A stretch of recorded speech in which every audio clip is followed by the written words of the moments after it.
Oi, pessoal! Hoje a gente vai resolver esse exercício de estabilidade de barragem para esta barragem de concreto. E para isso, então, a gente vai seguir dois passos principais.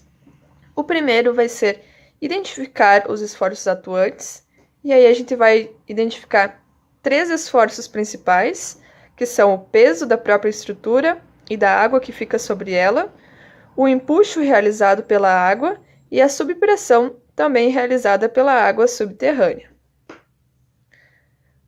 O segundo passo vai ser a análise dos nossos fatores de segurança e a gente vai analisar em três casos: quanto ao tombamento da estrutura, quanto à sua flutuação e quanto ao deslizamento também da nossa estrutura. Nesse primeiro vídeo, a gente vai identificar os esforços de peso na nossa estrutura de barragem.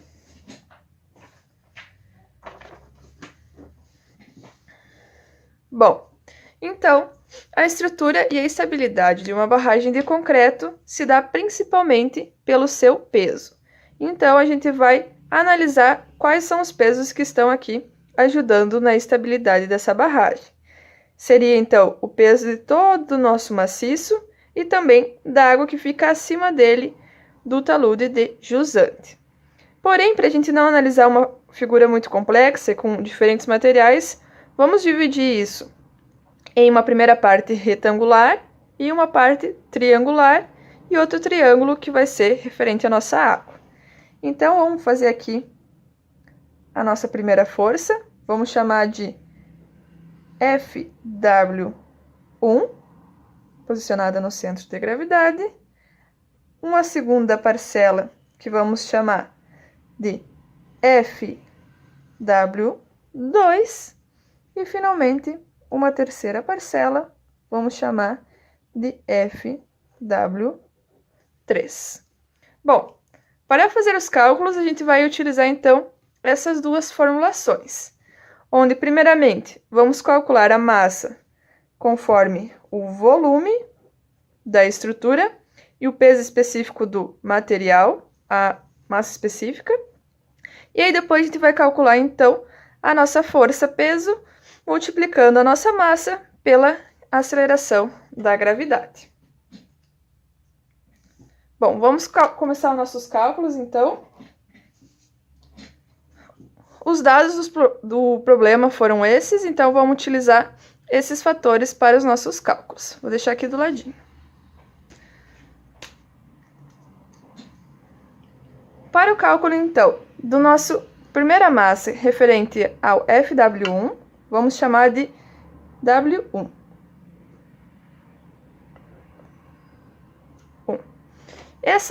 Esse volume de uma estrutura retangular, ele vai ser a sua base vezes a sua altura vezes a largura. Lembrando que vamos utilizar, então, uma largura de cálculo de 1 metro. W, então, vai ser a base vezes a altura vezes a largura, tudo isso multiplicado pela massa específica, nesse caso do concreto. Então, a nossa base vale 4 metros.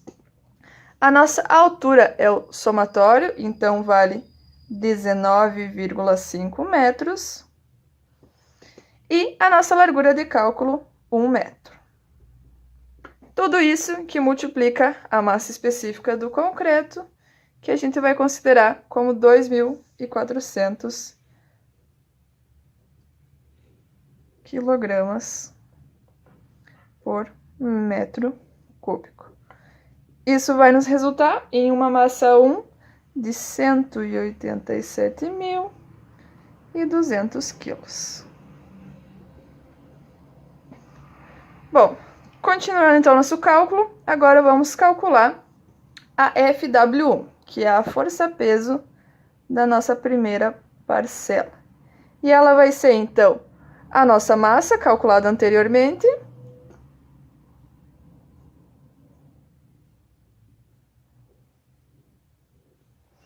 que multiplica a nossa aceleração da gravidade, que aqui a gente vai considerar como 9,806.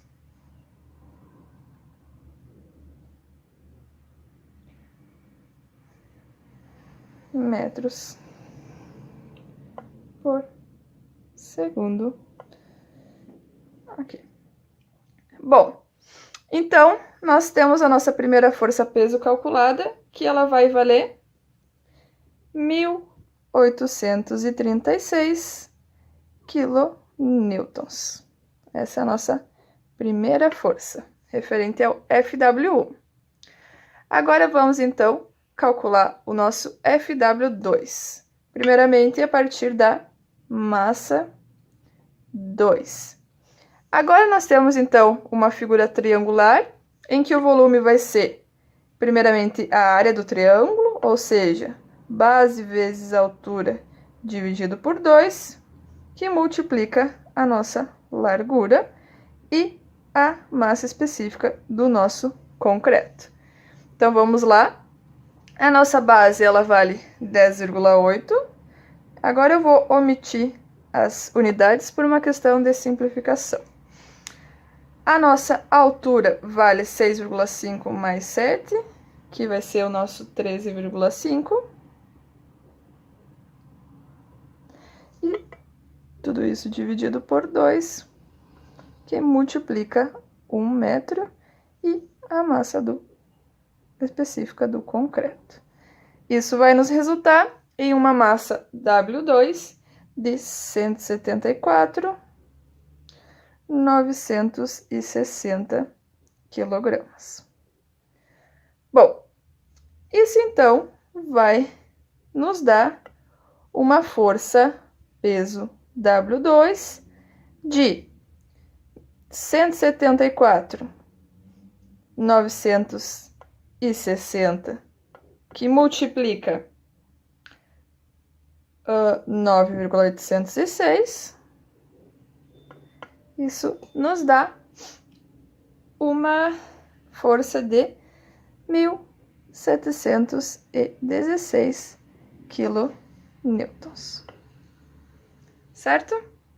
Bom, calculadas as duas forças FW1 e FW3, agora nós vamos calcular a nossa FW3. Porém, a gente percebe aqui que no exercício não nos foi dado a largura dessa parcela de água. Mas, como nós temos um triângulo aqui, a gente pode fazer esse cálculo. Então, primeiramente, vamos fazer esse cálculo adicional aqui embaixo. Então, como eu falei, a gente vai utilizar essa relação, onde a gente tem o valor lá em cima de 10,8 para 7,6 e 6,5. E a gente quer descobrir, então, o valor de x. Vamos fazer esse cálculo aqui embaixo, por semelhança de triângulos. Então, nosso x está para o 6,5, assim como o nosso 10,8 está para a soma dos outros dois valores, que vai dar 13,5. Então, fazendo a nossa regrinha de 3, a gente tem que o nosso x vale 5,2 metros. Tá legal?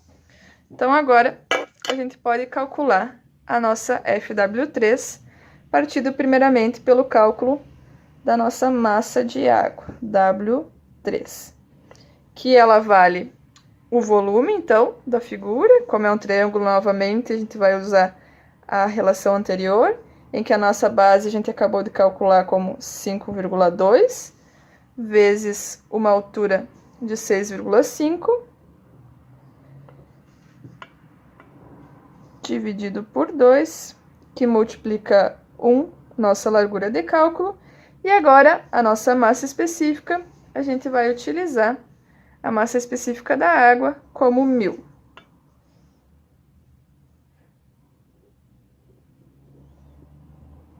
Isso vai nos resultar em uma massa de água de 16.900 quilos.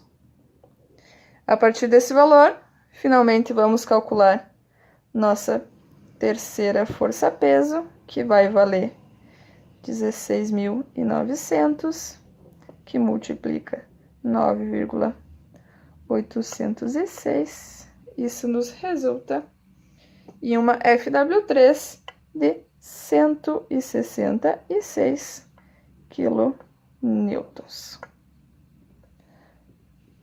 Então, aqui a gente conseguiu calcular nossas três força-peso, FW1, FW2 e FW3, que estão representadas no nosso desenho.